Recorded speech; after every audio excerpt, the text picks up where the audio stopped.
One of the absolute greatest photos in NFC West rivalry history is that after the 2021 NFC Championship game between the Rams and 49ers, where before the game even ended, we've got the beautiful shot of every Niners fan that flew in from Santa Clara, drove in from Santa Clara, or all over California down the escalators.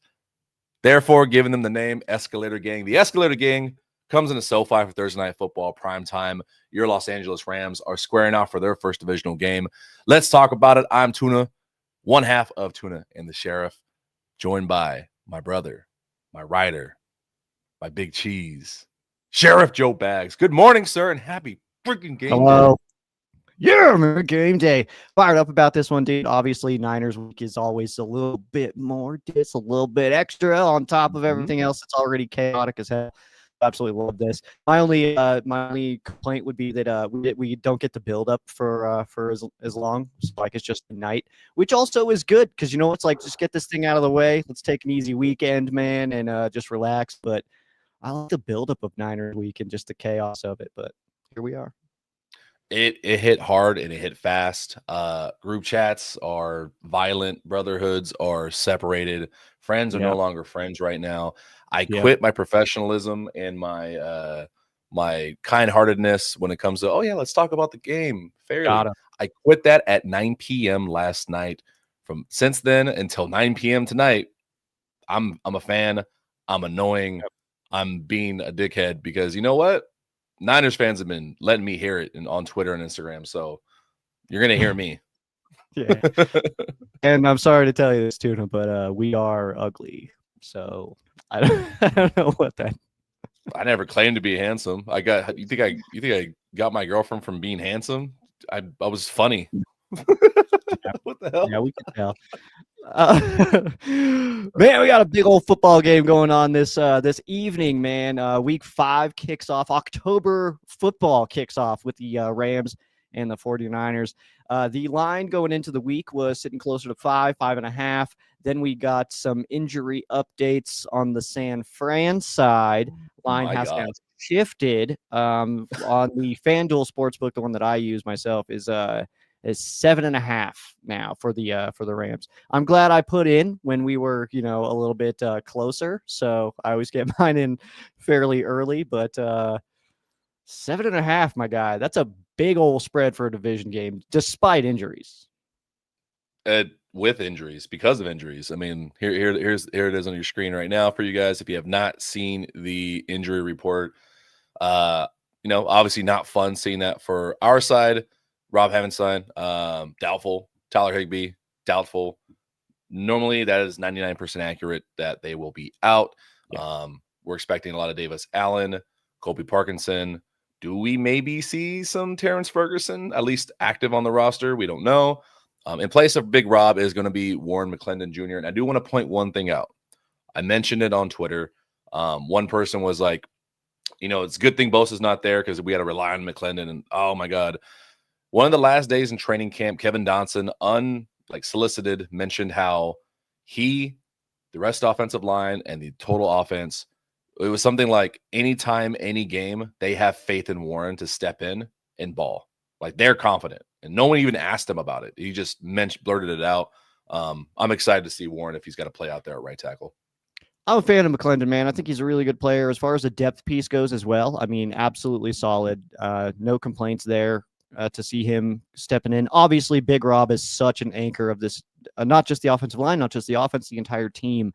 So obviously, we would love to see him out there. He'll be on the sideline, I'm sure. It's a home game, so he'll be there for moral support and all that good stuff. But it is very unfortunate that we're not going to see Big Rob. But if we do got to be sans Rob, then I do feel good about Warren stepping in to that spot. He may have a little bit of rust early on, but I imagine as the game goes on, he'll kind of settle into himself. And we'll talk about more of how we see these matchups playing off, but we do have to mention, and I will pause the rivalry for a moment because I got to ask you, man, what the hell what is up in the water in Santa Clara? This is a yearly thing for them where they're constantly getting massively hurt, and there are a lot of guys out. They're relying on Mac Jones. They're down to like wide receiver 5. This feels like the game last year where we were hurt. It's Honestly. reversed. It's reversed. Honestly, it really like Brett's talking about it here is like, can we discuss how bad the Niners training staff is? Like, I think that's a legitimate thing. And then like I know that the Rams have had their gaps of injuries, and it just kind of seems like they come in one big wave when they do.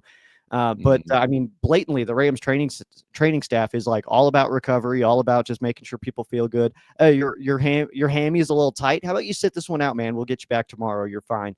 Instead of other teams that are just like, nah, loosen it up, man. Get out there, and then maybe making it worse. So I think that it is a real conversation that that the 49ers do not handle injuries well. They do not have a training staff that handles injuries well. And I mean, Brett also talks about it here, their willingness to sign guys who are injury prone to long-term deals. It's certainly a thing. And I think it's why they have not been able to get over that hump, despite being one of the more potent teams in the NFL for the last few years. It's very confusing. Like there's little things here and there that make me feel like, oh, this is a well-run franchise. And then there's like Mhm. some stuff where I'm like, you kind of got lucky in some ways. But when it Yeah. comes to the training staff, like I know they've fired people. I think they've changed staffs like once or twice at least in the last 5 years. But yeah, I don't know if it's just that Bay Area weather. Maybe that's why the Raiders left, because there's just something in the water here. Like championships cannot grow here Yeah, anymore because because of it's really one reason. working out for the Raiders since they left. So yeah, it's Yeah, that was a bad on my part. Geno Smith is the answer. But yeah, they are down. Like Juwan Jennings isn't going. Ricky yeah, those wide Pearsall, receivers, man, that's a big one. Ricky Pearsall's top 5 in yards so far through the season. So is it safe to assume that Christian McCaffrey is going to get about 87 touches in this game? I think so. I don't think it's impossible that we see him just take 100% of the reps in this game. He's already at like 48% of the touches for the Yeah, 49ers offense. That's gonna increase tonight. He's gonna be sitting at like 80. So yeah, I'll take stop the over. CMC. You stop the Niners. That's how tonight's gonna work out. I'm interested to see if D-Rob has any like major hits tonight. Is he back? I couldn't remember how long his suspension was. Yeah, he was back last week, so he's in. Oh, okay. So at least they're down to wide receiver 3. Yeah. So this is last year where we had D-Rob starting Straight up. with Xavier Smith and Jordan Whittington. Yeah, Now man. it's their turn. It is. I don't want to. I'm gonna put this guy away here. There's a few matchups that do worry me in this game. Divisional games, all the smack we're talking. Mhm. Divisional games are very difficult. You kind of have to throw all past stuff out the window. You guys know each other really well, especially this matchup, McVay versus Shanahan. 3-5 in the regular season, the last 3 seasons. Yeah, Niners have had the upper hand. We swept them last season. Hopefully it continues this year, but one of the things that does worry me, so tackling has been great. It's starkly increased from last year, but it's still Christian McCaffrey. They've done Mhm. well with 2 elite backs the last 2 weeks. Do you see them continuing that this week against CMC, who historically has beat us up a bunch? I do, and I think that the main reason is, and I don't want to just like keep on harping on injuries, but I think it's because of that. I mean, you're dealing with a backup quarterback, and we talked about it the other day, yesterday.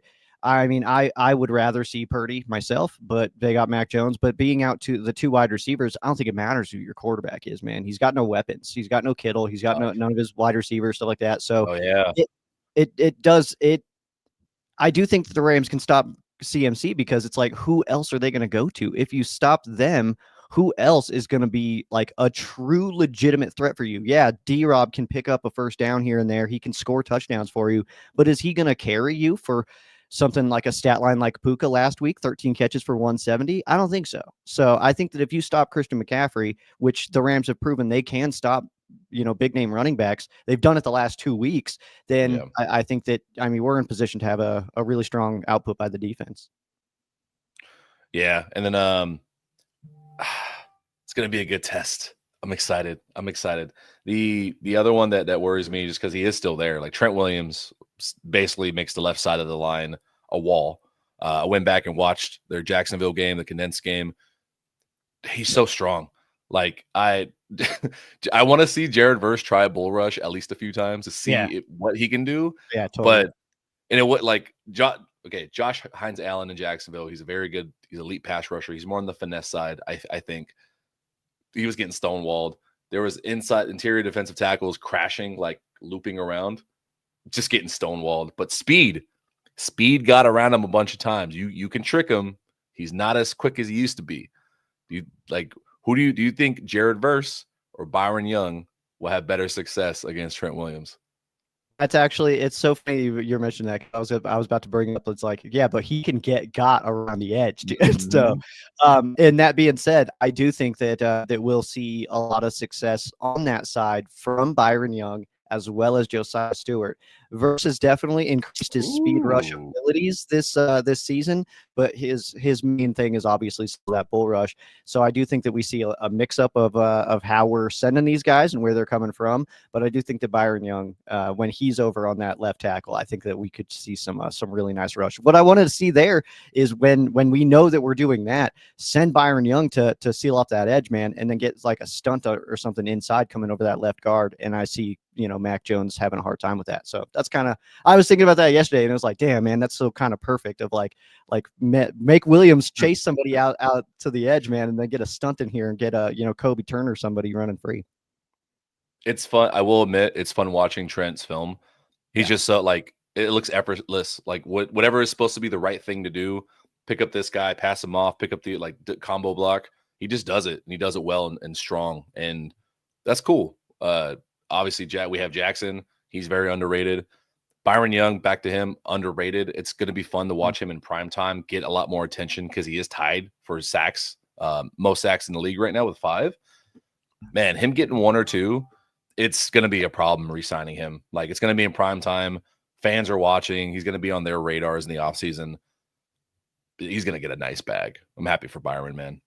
Absolutely. We'll see what we can do as far as keeping all these guys together, because obviously that's the goal, keep them together as long as we possibly can. But also, that being said, I would implore Rams fans to not take this for granted right now. We are going to tell stories about the times where we had this pass rushing unit. So just kind of soak this in a little bit, man, because this is really, really fun right now. I really don't think we're going to be able to afford everybody. So there's going to be times where we're going to see some of these other guys on other teams going against us and stuff like that. We're going to be like, damn, man, remember when we had Young and Verse rushing on the edge, like something like that, especially if Stewart keeps progressing, man, then I mean, that helps you make decisions too. So there might come a time, definitely keep watching Josiah Stewart. He's not getting as much attention as other, second day rookies are right now, because obviously he's playing backup to second fiddle to a lot of these guys. But he might end up being a Byron Young replacement, but that's off-season talk. I don't want to get there. Yeah. You mentioned appreciation, and it just reminded me there was a big thing I wanted to mention, because when I woke up, one of the first things I saw on my phone was the Matthew Stafford mic'd up from the Colts game. Oh, dude, one of the best of all time. I've said this in my episodes, I've said this in articles, but since we're live and it's Niners week, and I'm hopefully a lot of people are going to watch this, please appreciate Matthew Stafford. And I know you guys love him. I mean, historically appreciate him. It's his 17th season. Some of the stuff this guy does, I think we take for granted. Like, he's been here for 5 years now. Go watch a different game. Since we're playing Thursday, you're going to have Sunday free. Watch another good quarterback in the league. Stafford is more accurate, more intelligent. He does shit that is so stupid. The don't look at me shit on the Adams. Who's doing that? No one's doing that. He's doing random stuff just for fun at this point. He's gonna keep climbing record books. Like, just appreciate it this season, man. Like, this is. I'm on a personal note. I'm sorry, I'm rambling. Matthew Stafford has been my favorite quarterback for a long time. He came in the league when we graduated high school, 2009, and like, I just loved how much of a dog he was, and him coming to the Rams, like, I'm never gonna get that again. My favorite quarterback going to my favorite team, will never get it again. A lot of you will never get it again. Appreciate the hell out of this, man. Dude, absolutely, man. Yeah, it's it is one of those things where you said to kind of look at other quarterbacks. That's exactly what I do all the time. I love to watch football. If there's a game on, it's on, so, and it is one of those things where, like, I'll be watching a really, really good quarterback, and they'll make a play where it's like, oh, Stafford would have done this. Like, and it's a real thing, man. Like, he is like truly incredible. And I don't think that, and in fairness, I know that how a lot of people watch football is they watch their team. I get that. That's that is the majority of fans. They pay attention to their team. They understand their team inside and out. Don't really know much about everybody else. Maybe you get your division teams in there and stuff like that, but like they don't know how Trevor Lawrence looks or how Joe Burrow really looks and stuff like that. So it's like if you go out and watch these guys, you'll see Stafford is absolutely in with any of the top quarterbacks, just not. You can't compare him obviously to like the mobile guys when Lamar Jackson's snapping ankles on the field and stuff like that. Like obviously we're not doing that kind of stuff, but nobody can do what Stafford does, especially with that no look stuff. That don't look at me was one of the best things ever because it really was like you could see him pull him off. You see in the frame the dude dart out of frame, and then Stafford hits Devontae, and then of course the reaction. Don't look at me. That was absolutely flawless, dude. So. Because yeah, that one was that was probably one of the best mic'd ups that I remember watching as a Rams fan. Because I mean, to put this into context, and I'm completely okay with glazing this guy. I don't care. He's thrown on NFL fields in the regular season in his life 8,300 passes. 8,300 times that arm has wound up and released a football on an NFL field. You can't show him anything he hasn't seen before. Yeah. You have to fool McVay. You have to fool his offensive line. Mm-hmm. Like right now, we're 3-1 because of Matthew Stafford. The offensive line is not pass blocked extremely well. They've been okay at best as a unit, but he hasn't taken as many sacks as look at what the Bengals are dealing with. And that's because of Matthew Stafford. Hot routes, hot reads, audibles, man. Anyways, yeah. What other matchup in this game maybe gives you a little concern? Because I know we're confident that the Rams are going to win by 20. But like I said, it's a divisional game. Stuff happens. Is there anything happening on the field that kind of you're going to be watching at all? Well, a name that we haven't mentioned on the 49ers side right now yet so far that is obviously an extremely talented player that's opposite side of CMC, which would be Fred Warner. Known as a little bit of a ram killer, man. He's just super, super good. I imagine that on multiple occasions, Kyron and Fred are going to meet in some kind of gap. And, it's going to be Kyron's going to shake him a time or two. Fred's going to get him a time or two, man. You're not going to win 100% of those battles, but Fred Warner is an incredible linebacker in this NFL, man. And so, yeah, that's somebody to keep our eyes out for sure. He is certainly capable of throwing a wrench into your offensive game plan enough that even with all the injuries that the Niners have, he is absolutely capable of hitting you with some stuff that make it very, very difficult to win against. So that's one of my major guys that I'm keeping an eye on. That's a phenomenal pull. I did selfless plug my matchup stat matter, my weekly article that we put out. Mm-hmm. What did Brett say? Fred did say Kyron was a top 5 hardest to tackle player. That's pretty cool. I don't want to totally blow off comments, but they're usually not totally on topic of what we're talking about. So I'm not trying to ignore small delay. Yeah. Small delay. Yeah. We maybe what we got to start doing is at the start of episodes, have a big question and constant reminders. We could do a sidebar, like a old school ESPN. Yeah. like a hey, give a prediction or whatchamacallit. But I mean, if you're here right now before the end of the episode, we can go through it, but drop any predictions you have and we'll show them on screen after. I think I talked about it a little bit yesterday. 49ers rush yards allowed by running backs last week because I looked at the yards allowed and I was like, man, that's a lot of yards. But then I saw there was a lot of mobile quarterbacks. Yeah. Spencer Rattler had a bunch of yards. Kyler Murray had a bunch of yards. Yeah. Just the running backs because Stafford ain't gonna run. Yeah. At least not quickly. He is. I did you see the conspiracy? He runs faster while celebrating. He did. It's 100% true, dude. That's incredible, man. He was hauling ass. He was as fast as Tutu on that play. But when he's trying to do a rollout, it's like he's going 4 miles an hour. It's like, bro, pick it up. The Eagles game when he rolled left and it was 3rd and 1. He had so much room. That was the longest 1-yard run I've ever seen in my entire life. Put that up against the Peyton Manning play action solo rollout for a touchdown where it took 10 seconds for him to run it. That was the same thing. Yeah. Slow white Bronco. Well, yeah. Woo, Stafford, I am faster than you, dog. Yeah, so the running backs in divisional games, 70 yards on 24 carries, 69 yards on 22 carries. Nice. Seattle doesn't have the best run game. I'm constantly watching Kenneth Walker fight for his life 2 yards behind the line of scrimmage. Mm-hmm. Arizona, same thing. James Conner got hurt as well.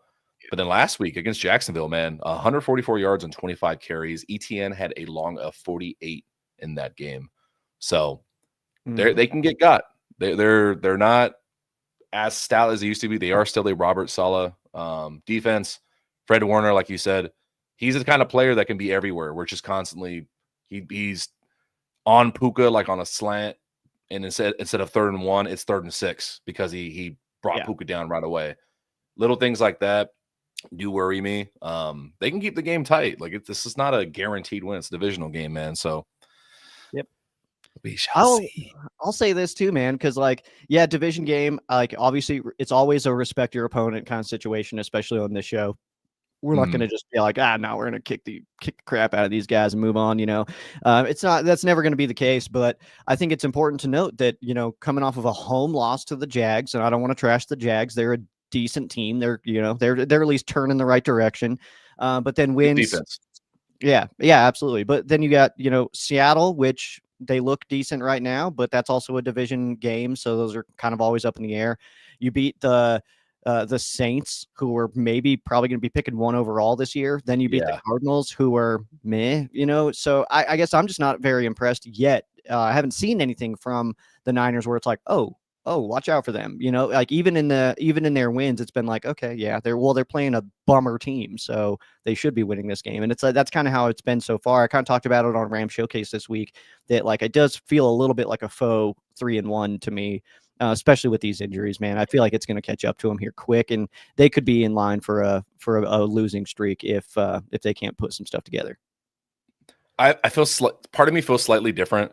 I compare it to the Rams season last year. Like the injuries caused the 1-3 start, and so much and so forth.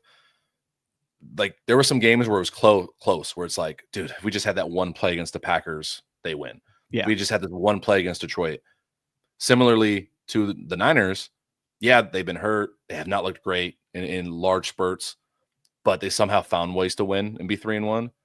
Like, if I feel like they are how we would be feeling last season if we somehow won those games. It's like, dude, I have no idea how we're 3-1. We're half our roster's missing, and we won NFL games. They kind of feel good about it. So it's almost like they're playing with house money. They may throw the kitchen sink at this game. You can't. Like I said, half the roster's hurt. We might see like a fake punt. We might see a lot of just gambling by Shanahan because you got to win. You got to beat the Rams. I'm just excited, man. I'm excited. You're absolutely right, though, because in a situation like this in prime time, it's still early season. You're going to get guys back from injury, so a chance to go in prime time and followed by a mini bye. You have a chance to try to go 3-0 in the division by knocking out each of your division opponents one by one just in the first 5 weeks. It does make sense that they are going to be gambling because what the hell do you have to lose in this game? If you do lose this game as the Niners, everybody, including the media, is going to be like, well, they didn't have their quarterback. They didn't have any wide receivers. Kittle's out.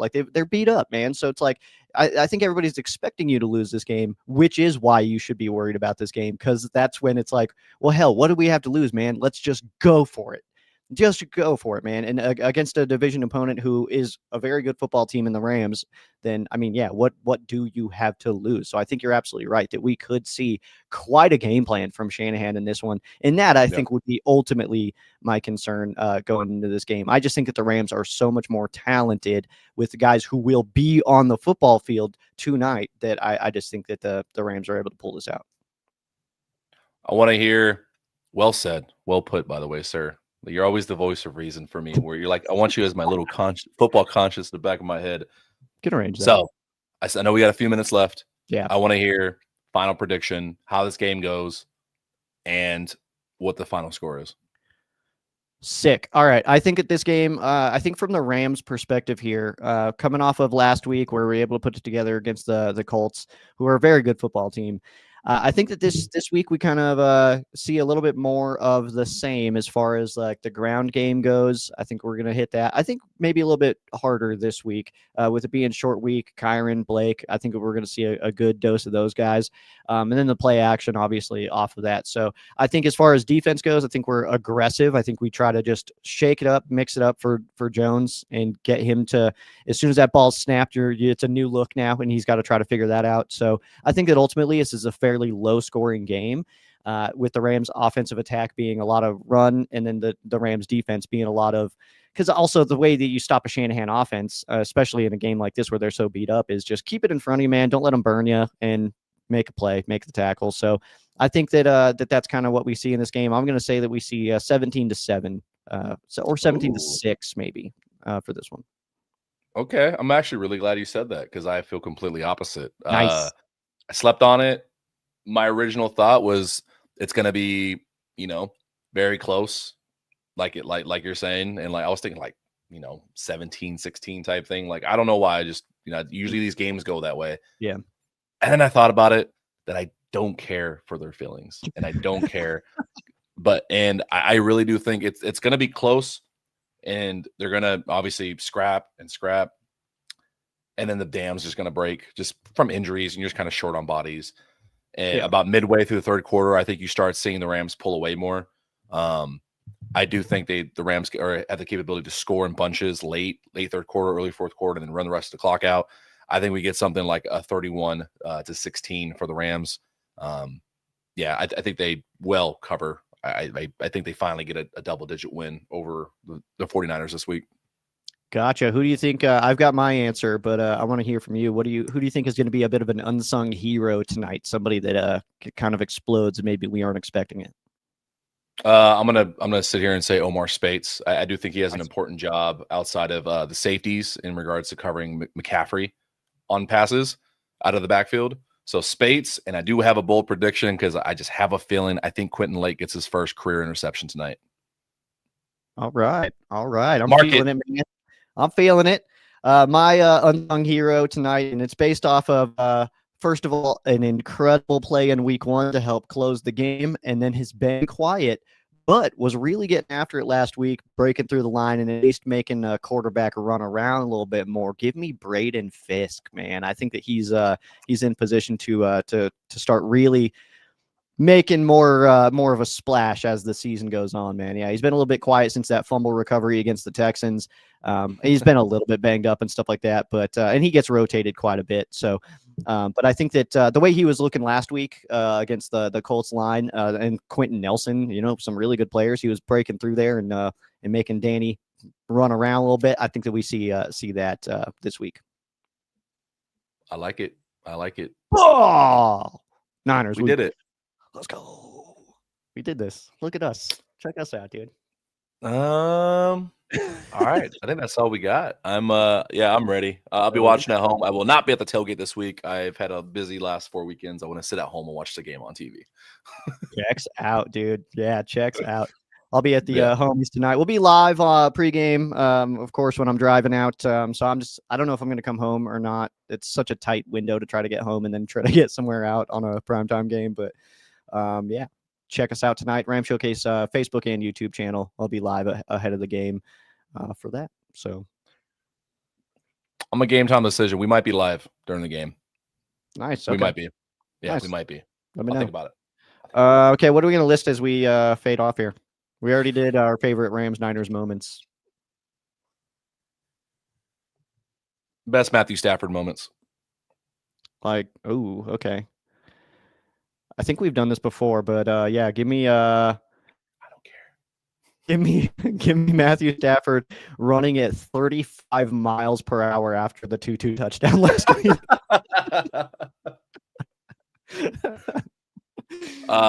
Anytime Stafford gets in someone's grill, Super Bowl, Cups, man. I think it was first touchdown, gets hit late. Was that you? Yeah, him running at the DB defending Cup. It's just he's protective dad. Yeah, I love that one. Give me his first